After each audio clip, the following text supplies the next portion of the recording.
అందరికీ నమస్కారం. నా వార్తలు నా ఇష్టం కార్యక్రమానికి మీ అందరికీ స్వాగతం పలుకుతూ ఈ వార్తలు చదువుతున్నది మీ యువరత్న నందమూరి బాలకృష్ణ ఉరఫ్ మీ ముద్దుల బాలయ్య. నా అభిమానులందరికీ, నాన్నగారు నటరత్న స్వర్గీయ నందమూరి తారక రామారావు గారి అభిమానులకి, మా నందమూరి వంశ అభిమానులందరికీ, పనిలో పనిగా మా అల్లుడు నారా లోకేష్ అభిమానులకి అందరికీ శుభాకాంక్షలు. మరి ఇప్పుడు మనం చూస్తే ఆ రోజుల్లో అలాగా కాదు, సీను పూర్తిగా మారింది. చిన్నబాబును పక్కన పెట్టి నేనే ముందుకు దూకాల్సినటువంటి సమయం ఆసన్నమైంది. దీనికి సంబంధించిన మరిన్ని వివరాల్లోకి పోయే ముందు ఒక్కసారి హెడ్లైన్స్ చదువుతా, ఆ తర్వాత వరుస పెట్టి కుక్క తిప్పుకోకుండా డైలాగులు వదులుతాం. తెలుసుగా, తెలుగు సినీ ఫీల్డ్లో కుక్క తిప్పుకోకుండా డైలాగులు వదలాలంటే ఒక్క నందమూరి వంశానికే సాధ్యం. ఏమి చేసినా జనం టీడీపీని నమ్మడం లేదు, ఎంత చెమట వచ్చినా చిన్నబాబుకి ఫలితం దక్కడం లేదు. ఇక అల్లుడిని వెంటేసుకుని బయలుదేరుతా, ఓలాంధ్రలో తొడగొట్టి అదరగొడతా. నాన్నగారి ఆశయాలే కొండంత బలం, తరలిరారా నా వెనక జనం. Now news in detail. చూడండి బ్రదర్, మన చిన్నబాబుకి గ్రహస్థితి సరిగా బాగోలేదు. ఇలాంటి సమయంలో శాంతి పూజలు చేసినా ప్రభావం అంతగా చూపించదు. ఇక ఒకటే మార్గం, పార్టీలో కొత్త రక్తం ఎక్కించాలి. నాయకుల్లో మరి అలాగే కార్యకర్తల్లో కూడా కొత్త ఉత్సాహాన్ని తీసుకురావాలి. ఇక నేనే సీన్లోకి వస్తా, దుమ్ము లేపుతా, నాన్నగారిలా పార్టీకి పురవైభవాన్ని సాధించి పెడతా. దీనికి సంబంధించిన మరిన్ని వివరాలు చూడడానికి మన వీరాభిమాని బాలు లైవ్ లో ఉన్నాడు. Over to Balu. నమస్కారం బాలయ్య గారు, నేను critical Ravan sir, Film Nagar chamber compound దగ్గర నుంచి మాట్లాడుతున్నా. బాలయ్య గారు, మరి రాజకీయాల్లో అయినా సినిమాల్లో అయినా మీ నాన్నగారు ఎప్పుడు లేస్తా చేస్తా అదరగొడతా అని చెప్పి అనేవారు కాదు, చేసి చూపించేవారు. ఆయన ఆ పెద్ద ఎన్టీఆర్ గారు హీరోగా వెలిగిపోతున్నటువంటి రోజుల్లో విలన్ రావణాసుని వేషం వేసినా సరే హిట్ చేశారు ఆయన. రాష్ట్రంలో విభజన ఉద్యమం సాగుతూ ఉంటే మరి తెలుగు జాతి మనది పాట రాయించి పాడి మరి హిట్ చేశారు. దుర్యోధనుడికి డ్యూయెట్ పెట్టి ఇంకో హిట్ కొట్టారు.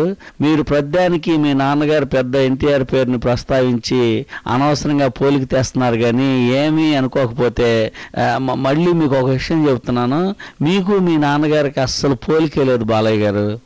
రే క్రిటికల్ రావు, నీకు మూడింది. మా నాన్నగారికి నాకు పోలికే లేదంటావా?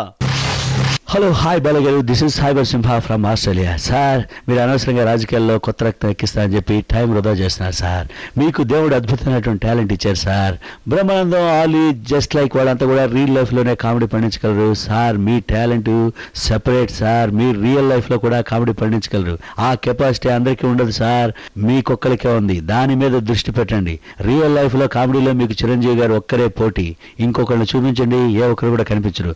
రే సైబర్ సింహ వద్దు, ఈ నందమూరి వంశాన్ని ఆ మెగాస్టార్ వంశంతో పోల్చొద్దు. నమస్కారం అండి బాలయ్య బాబు గారు, నేను రోజాను, జగన్ గారి ఆఫీస్ నుంచి అండి. మరి రాజకీయాల్లోకి మీరు ఇప్పుడు కొత్తగా వచ్చి కొత్త రక్తం ఎక్కించడం ఏమిటండి? కామెడీ కాకపోతే ముఖం మీద అన్ని క్యారీ బ్యాగులు పెట్టుకుని యూత్ అనుకుంటే కామెడీ కాకపోతే మరేమిటండి? ఇప్పుడు యూత్ అంటే మరి జగన్ గారండి, కొత్త రక్తం అంటే జగన్ గారే, సింహం అంటే జగన్ గారండి. ఇంకొకరికి ఆ ఛాన్సే లేదండి. సింగిల్ పర్సన్, సింగిల్ హ్యాండ్, గుర్తుపెట్టుకోండి. ఏమిటిది? కాస్త ఏజ్ వస్తే నన్ను యువరత్నాన్ని పిలవడం మానేస్తారా, లేక నా సింహ టైటిల్ని లాక్కుంటారా? సరే, ఎందుకన్నా మంచిది, ఇక్కడ ఒక బ్రేక్ తీసుకుందాం. బ్రేక్ తర్వాత మరిన్ని వార్తల్ని విశ్లేషిద్దాం. Take a break.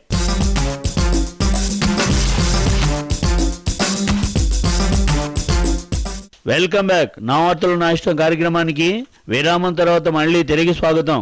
బ్రదర్స్, ఇప్పుడు నేను యూత్ కాకపోతే నో ప్రాబ్లం. మన అల్లుడు లోకేష్ యూతే కదా, అల్లుడిని కూర్చోబెట్టుకుని రథం నేనే తోలుతా, నందమూరి వంశ పౌరుషాన్ని ప్రపంచానికి చాటి చెబుతా. తమ్ముడు బాలకృష్ణ, మీ చిన్నబాబు నీడలో బతికేస్తూ నువ్వు ఒక విషయాన్ని మర్చిపోతున్నావు. చంద్రబాబు ఇంటి పేరు ఎన్ అనేది నందమూరి వారిది కాదు. నీ ఇంటి పేరు కూడా ఎన్నే, అది నారావారు కాదు.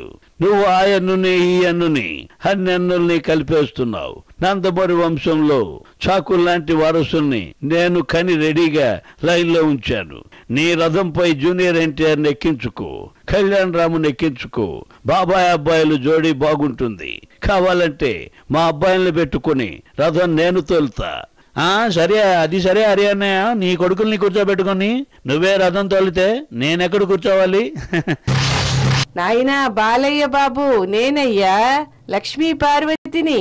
నాయనా బాలయ్య, 6 అడుగుల అందగాడు, ఆంధ్రుల అభిమాన నాయకుడు అయినటువంటి ఎన్టీ రామారావు గారు ఆ రోజుల్లో రథం మీద నన్ను తీసుకెళ్లేవారు బాబు. మరి ఇప్పుడు నీతో పాటు నే వస్తానైనా.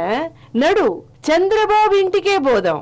ముందు అతని సంగతి ఏమిటో తేల్చేసి ప్రజల దగ్గరికి పోదాం. చంద్రబాబును గట్టిగా తిట్టమని, నీకు చెప్పమని రాత్రి కల్లోకొచ్చి ఎన్టీ రామారావు గారు చెప్పి వెళ్లారు. నాయనా, నా మాట నమ్ము. తెలుసు కదా, ఈ లక్ష్మీ పార్వతిని మనం వెంట పెట్టుకుని చిన్నబాబు ఇంటికి తీసుకెళ్తే ఇంకేమైనా ఉందా? ఏం బాలా, ఏం మాట్లాడతావు? ఏం తమాషాగా ఉందో? పిచ్చ కథలు చేద్దాం అనుకుంటావు ఏమిటి? నువ్వు బయటకు వచ్చి నన్ను తిడతావా? అదే మాదిరిగా నా ఆఫీస్కి వచ్చి నన్ను కిందకి లాగేస్తావా? పిచ్చ కథలు చేద్దాం అనుకుంటావు? ఆ గజదంగా జగన్ కాపీ కొట్టేశాడు గాని నగదు బదిలీ పథకాన్ని ఒరిజినల్ గా కనిపెట్టింది మా లోకేష్ అని చెప్పి కూడా మీకు నేను ఈ సందర్భంగా తెలియజేస్తా ఉన్నా. మరి ఆ మాదిరిగా చూస్తే ప్రస్తుత పరిస్థితిలో మీరు కూడా అవసరం లేదు. నేను మా లోకేష్ ఇద్దరం కూడా బ్రహ్మాండంగా ముందుకు పోతా అని చెప్పి ఈ సందర్భంగా మీకు నేను తెలియజేస్తా ఉన్నా. విన్నారు కదా, ఈ చిన్నబాబు ఇంకొక మాట అనడానికి ముందే మనం ఈ బులెటిన్ క్లోజ్ చేయడం మంచిది. అందుకే బులెటిన్ క్లోజ్ చేస్తున్నా. మళ్ళీ వచ్చేవారం కలుద్దాం. అంతవరకు సెలవు. జై మన క్రియాశీలక రాజకీయాలు, జై జై మన బాక్సులు బద్దలు కొట్టడాలు.